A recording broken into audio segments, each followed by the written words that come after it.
Leitura diária da Bíblia. Hoje, dia 5 de abril de 2024, iremos ler os capítulos 29, 30 e 31 de 1 Samuel. Os filisteus desconfiam de Davi, capítulo 29. Os filisteus reuniram todas as suas tropas em Afeque, e Israel acampou junto à fonte de Jezreel. Enquanto os governantes filisteus avançavam com seus grupos de 100 e de 1000, Davi e seus homens iam na retaguarda com Aques. Os comandantes dos filisteus perguntaram: "O que estes hebreus fazem aqui?" Aques respondeu: "Este é Davi, que era oficial de Saul, rei de Israel. Ele já está comigo há mais de um ano, e desde o dia em que deixou Saul, nada fez que mereça desconfiança."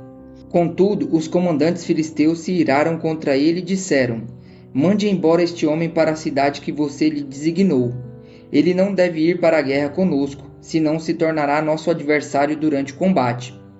Qual seria a melhor maneira de recuperar a boa vontade do Senhor, senão à custa da cabeça dos nossos homens? Não é ele o Davi de quem cantavam em suas danças? Saul matou milhares, Davi dezenas de milhares?" Então Aques chamou Davi e lhe disse: "Juro pelo nome do Senhor, que você tem sido leal, e ficaria contente em tê-lo servido comigo no exército. Desde o dia em que você veio a mim, nunca desconfiei de você, mas os governantes não o aprovam. Agora, volte e vá em paz. Não faça nada que desagrade os governantes filisteus." Davi perguntou: "O que foi que eu fiz? O que descobriste contra o teu servo desde o dia em que eu cheguei? Por que não posso ir lutar contra os inimigos do rei, meu senhor?" Aques respondeu: "Reconheço que você tem feito o que eu aprovo como um anjo de Deus. Os comandantes filisteus, no entanto, dizem que você não deve ir à batalha conosco. Agora, levante-se bem cedo com os servos de seu senhor que vieram com você e partam de manhã assim que clarear o dia." Então Davi e seus soldados levantaram-se de madrugada para voltar à terra dos filisteus, e os filisteus foram para Jezreel. Davi derrota os amalequitas, capítulo 30. Quando Davi e seus soldados chegaram a Ziclag, no terceiro dia, os amalequitas tinham atacado o Neguebe e incendiado a cidade de Ziclag. Levaram como prisioneiros todos os que lá estavam, as mulheres, os jovens e os idosos. A ninguém mataram, mas os levaram consigo quando prosseguiram seu caminho. Ao chegarem a Ziclag, Davi e seus soldados encontraram a cidade destruída pelo fogo e viram que suas mulheres, seus filhos e suas filhas tinham sido levados como prisioneiros. Então Davi e seus soldados choraram em alta voz até não terem mais forças. As duas mulheres de Davi também tinham sido levadas, Ainoã de Jezreel e Abigail de Carmelo, a que fora mulher de Nabal. Davi ficou profundamente angustiado, pois os homens falavam em apedrejá-lo. Todos estavam amargurados por causa de seus filhos e de suas filhas. Davi, porém, fortaleceu-se no Senhor, o seu Deus.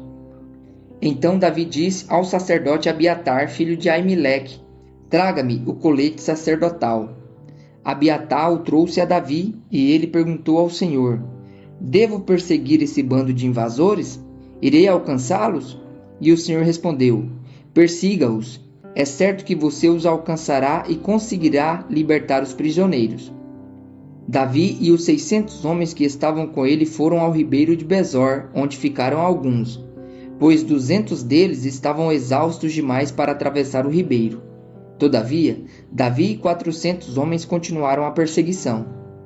Encontraram um egípcio no campo e o trouxeram a Davi. Deram-lhe água e comida, um pedaço de bolo de figos prensados e 2 bolos de uvas passas. Ele comeu e recobrou as forças, pois tinha ficado 3 dias e 3 noites sem comer e sem beber. Davi lhe perguntou: "A quem você pertence e de onde vem?" Ele respondeu: "Sou um jovem egípcio, servo de um amalequita.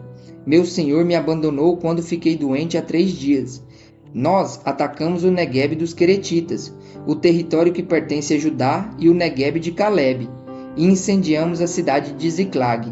Davi lhe perguntou: "Você pode levar-me até esse bando de invasores?" Ele respondeu: Jura diante de Deus que não me matarás, nem me entregarás nas mãos do meu senhor, e te levarei até eles. Quando ele levou Davi até lá, os amalequitas estavam espalhados pela região, comendo, bebendo e festejando os muitos bens que haviam tomado da terra dos filisteus e de Judá. Davi os atacou no dia seguinte, desde o amanhecer até a tarde, e nenhum deles escapou, com exceção de 400 jovens que montaram em camelos e fugiram. Davi recuperou tudo que os amalequitas tinham levado, incluindo suas 2 mulheres. Nada faltou, nem jovens, nem velhos, nem filhos, nem filhas, nem bens, nem qualquer outra coisa que fora levada. Davi recuperou tudo. E tomou também todos os rebanhos dos amalequitas, e seus soldados os conduziram à frente dos outros animais, dizendo: Estes são os despojos de Davi. Então Davi foi até os 200 homens que estavam exaustos demais para segui-lo e tinha ficado no ribeiro de Besor. Eles saíram para receber Davi e os que estavam com ele. Ao se aproximar com seus soldados, Davi os saudou. Mas todos os elementos maus e vadios que tinham ido com Davi disseram: Uma vez que não saíram conosco, não repartiremos com eles os bens que recuperamos. No entanto, cada um poderá pegar sua mulher e seus filhos e partir. Davi respondeu: Não, meus irmãos, não façam isso com o que o Senhor nos deu. Ele nos protegeu e entregou em nossas mãos os bandidos que vieram contra nós. Quem concordará com o que vocês estão dizendo? A parte de quem ficou com a bagagem será a mesma de quem foi à batalha.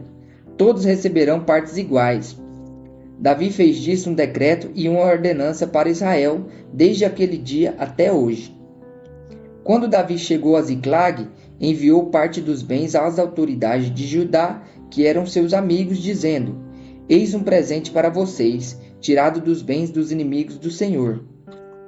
Ele enviou esse presente às autoridades de Betel, de Ramote do Neguebe, de Jatir, de Aroer, de Sifimote, de Estemoa, de Racal, da cidade dos Jeremelitas e dos Queneus, de Ormá, de Corazã, de Atasse, de Hebron e de todos os lugares onde Davi e os seus soldados tinham passado. O suicídio de Saul, capítulo 30. E aconteceu que, em combate com os filisteus, os israelitas foram postos em fuga e muitos caíram mortos no monte Gilboa. Os filisteus perseguiram Saul e seus filhos e mataram Jonatas, Abinadab e Malquizua, filhos de Saul. O combate foi ficando cada vez mais violento em torno de Saul, até que os flecheiros o alcançaram e o feriram gravemente. Então Saul ordenou ao seu escudeiro: Tire a sua espada e mate-me com ela, senão sofrerei a vergonha de cair nas mãos desses incircuncisos. Mas seu escudeiro estava apavorado e não quis fazê-lo. Saul então pegou a sua própria espada e jogou-se sobre ela. Quando o escudeiro viu que Saul estava morto, jogou-se também sobre a sua espada e morreu com ele. Assim foi que Saul, seus 3 filhos, seu escudeiro e todos os seus soldados morreram naquele dia. Quando os israelitas que habitavam do outro lado do vale e a leste do Jordão viram que o exército tinha fugido e que Saul e seus filhos estavam mortos, fugiram, abandonando suas cidades. Depois, os filisteus foram ocupá-las. No dia seguinte, quando os filisteus foram saquear os mortos, encontraram Saul e os seus 3 filhos caídos no monte Gilboa. Cortaram a cabeça de Saul, pegaram suas armas e enviaram mensageiros por toda a terra dos filisteus para proclamar a notícia nos templos de seus ídolos e no meio do seu povo. Expuseram as armas de Saul no templo de Astarote e penduraram seu corpo no muro de Bet-Sean. Quando os habitantes de Jabes-Gileade ficaram sabendo que os filisteus tinham feito com Saul, os mais corajosos dentre eles foram durante a noite a Bet-Sean, baixaram os corpos de Saul e de seus filhos do muro de Bet-Sean e os levaram para Jabes, onde os queimaram. Depois enterraram seus ossos debaixo de uma tamargueira em Jabes e jejuaram durante 7 dias.